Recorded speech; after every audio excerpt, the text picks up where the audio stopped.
बिस्मिल्लाहिर्रहमानिर्रहीम। अस्सलाम वालेकुम नाज़रीन। आज की इस वीडियो में मैं आपको बताऊंगी दूध पीने के 7 ज़बरदस्त फ़वाइद। तो चलिए वीडियो स्टार्ट करते हैं।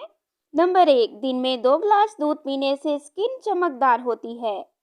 नंबर 2, रात को नीम गर्म दूध पीने से टेंशन दूर होती है। इसलिए अगर आप टेंशन का शिकार हैं तो दूध को अपनी खुराक में शामिल करें।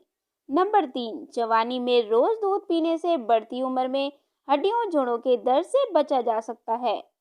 नंबर 4, अगर खाने के बाद जलन हो तो ठंडा दूध पीने से फौरी ठंडक मिलेगी। नंबर 5, रात को दूध पीने से नींद अच्छी आती है और एनर्जी मिलती है।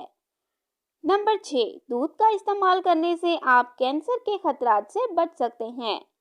नंबर 7, दिन भर काम करने के बाद जब आप थकावट महसूस करते हैं तो 1 गिलास दूध पी लें, सारी थकावट दूर हो जाएगी। Thanks for watching. Please subscribe my channel health clinic.